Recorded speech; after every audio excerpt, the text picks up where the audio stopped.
Hello, my name is Bob Greenwald and I have been a veterinarian for 47 years.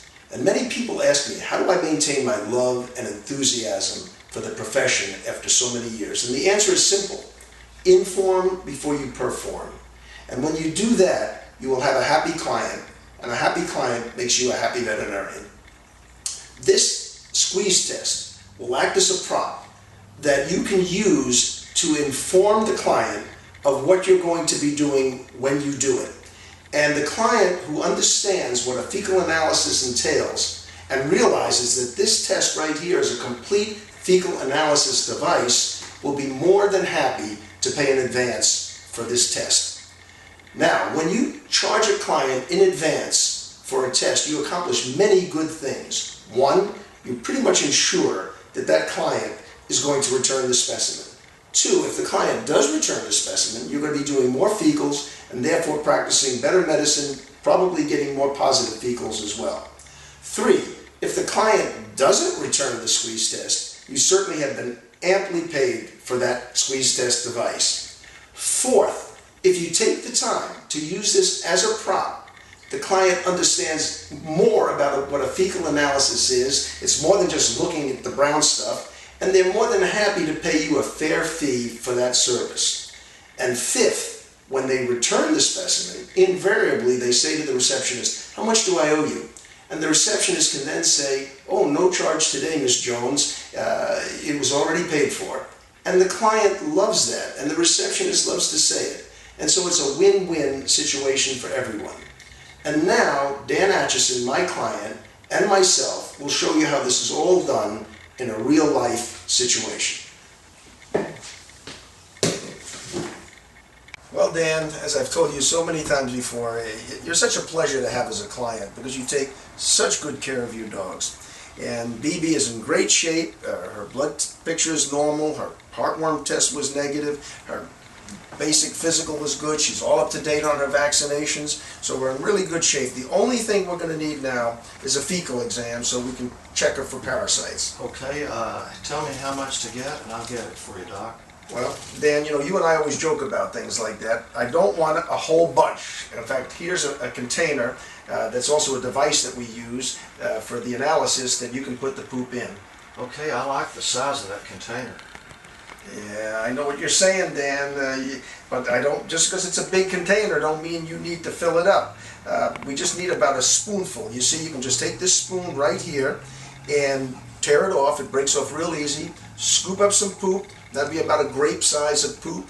Drop the whole thing, spoon and all, right into the container. You don't have to do anything else with the spoon. Just leave it in there and it doesn't mess up our examination or analysis of the poop. Oh, that's great. It's been such a mess working with those in the past, and I like the idea that I can put the spoon in there with the sample.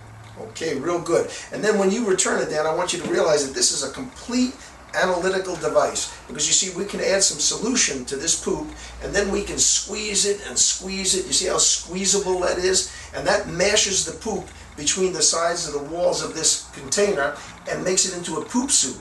And then you see, Dan, over here is a strainer.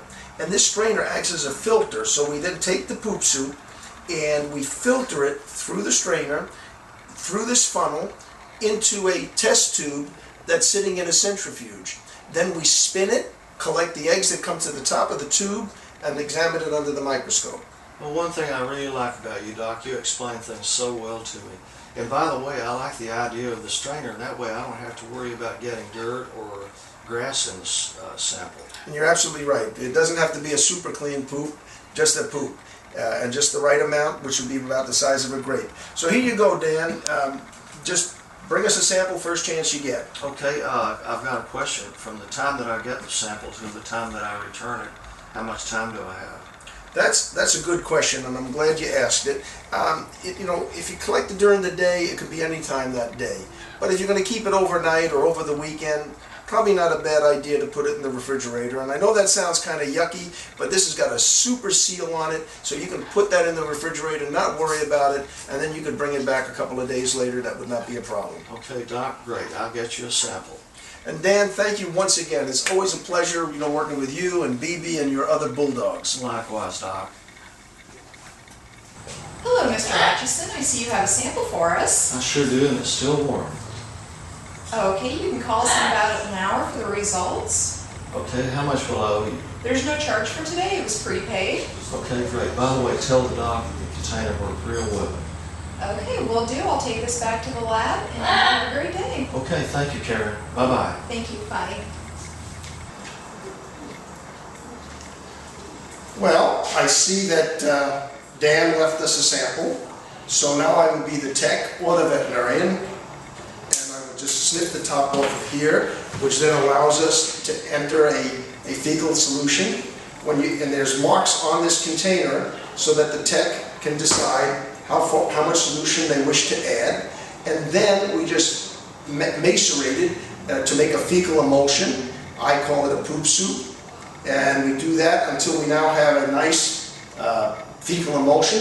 And then we take a test tube like this, put it in the swing arm centrifuge is the best, and then just fill it to the point of a meniscus. You can't see this, but all veterinarians and vet techs know what this part looks like.